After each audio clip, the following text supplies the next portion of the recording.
عدم اعتماد کا شور ہے، بڑا ظلم برپا ہے ملک کے اندر۔ میں ہاتھ جوڑ کے اپیل کرتا ہوں مولانا فضل الرحمان صاحب سے کہ ان السمع والبصر والفؤاد کل اولئک عنہ مسئولا۔ یہ یاد رکھو، یہ دنیا ختم ہو جانی ہے، اقتدار ختم ہو جانا ہے، یہ سب چکر ختم ہونے ہیں، وہاں پیش ہونا ہے حشر میں۔ کسی کو یہودی ایجنٹ مت کہو، قادیانی ایجنٹ مت کہو، اور وہ شخص وہ ہے جس نے تیرے 30-40 سالہ اقتدار کے باوجود قرآن کے اوراق پہ ٹیکس ختم نہیں کیا تھا۔ اس شخص نے آ کر قرآن کے کاغذوں پہ کہتا ہے جب مجھے پتا چلا کہ قرآن کا جو درآمد ہوتا ہے پیپر، اس میں بھی ٹیکس لیا جاتا ہے، میں نے وہ ٹیکس فری کر دیا ہے، اور تمہیں کیا چاہیے؟ پھر اس نے اقوام متحدہ میں جو تقریر کی ہے، اس تقریر کے بعد چچنیا کا صدر ماسکو میں صرف اس کا ماتھے کو بوسہ دینا آیا ہے کہ میں دیکھنے آیا ہوں اس شخص کو کہ جس نے اقوام متحدہ میں اسلام کا مقدمہ لڑا ہے۔ پھر پورے مسلمان ملکوں کے سامنے ہوتے ہوئے اقوام متحدہ نے عمران خان کی قرارداد کو منظور کیا ہے کہ اسلام کے خلاف جھوٹا پروپیگنڈا بین کیا جائے، جیسے ان کا وہ کیا جاتا ہے یہودیوں کا ہولوکاسٹ۔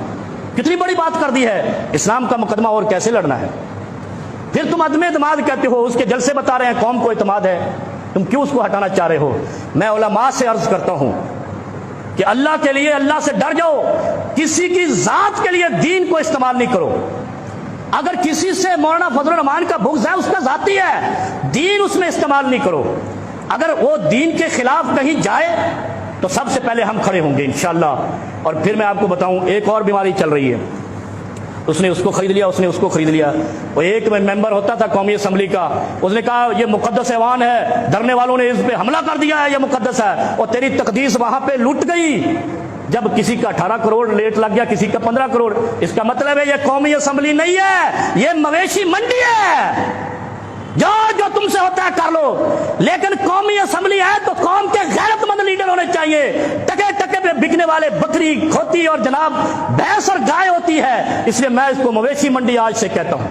اگر یہ بکنے والا رواج ختم نہیں ہوا تو قوم کیا غیرت پر؟ یہ قوم کی نمائندگی کرتے ہیں جو اپنا ریٹ لگواتے ہیں، جیسے یہاں پہ کراچی میں ایشیا کی سب سے بڑی منڈی لگتی ہے، یہ 15 لاکھ کا بیل ہے، تم 15 کروڑ کے ہو۔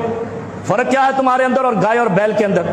اس لیے میرے بھائی، اس ملک کے ساتھ کھلواڑ نہیں کرو۔ اس شخص نے اسلام کا بھی مقدمہ لڑا ہے، اور پھر مزے کی بات جو میں پہلے کر آیا ہوں، 30 سال میں ہمیں کچھ نہیں ملا اس ملک میں، ان فراڈیوں سے مزید 5 سال دے کے آپ نے کیا لینا ہے؟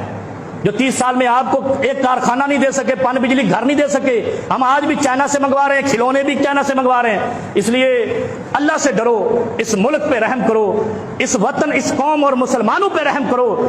ہمیں پچھلوں سے کوئی امید نہیں ہے، اس سے ہے یا نہیں، لیکن اس شخص نے کھوتی ہوئی بلڈنگ کو دوبارہ بنانا شروع کر دیا ہے اور صحیح راستے پہ جا رہا ہے۔ ہماری تحقیق کے مطابق اگر کسی کو غلط نظر آتا ہے تو مہنگائی کی وجہ سے، کوئی اس کے علاوہ بھی تو کوئی بھی الزام لگا لو۔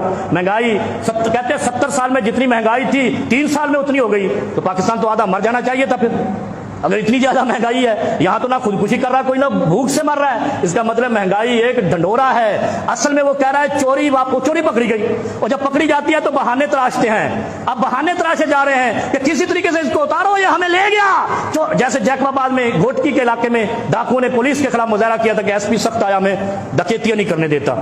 یہ چکر ہے۔ اور ایک مثال میں آپ کو سنا کے بات ختم کرتا ہوں، کیونکہ حق کا ساتھ جو قوم نہیں دیتی، خدا ان کا فَإِنَّ لَهُ مَعِيشَةً ضَنْكَا، جو قوم حق اور باطل کو نہیں پہچانتی، خدا ان کا رزق تنگ کر دیتا ہے۔ کسی کو نہیں سنائی آج تک بات۔ 10 دن ہمیں بند رکھا میلوڈی تھانے کے اندر، میلوڈی اسلام آباد کا ایک علاقہ ہے۔ وہ ہم نے پوچھا کیا مسئلہ ہے، انہوں نے پیپر لے کے آئے رات کو 2 بجے، اس پہ سائن کرو۔ پڑھا تو اس میں لکھا تھا جب وہ فلاں عالم دین گرفتاری دے دے گا آپ کو رہائی مل جائے گی۔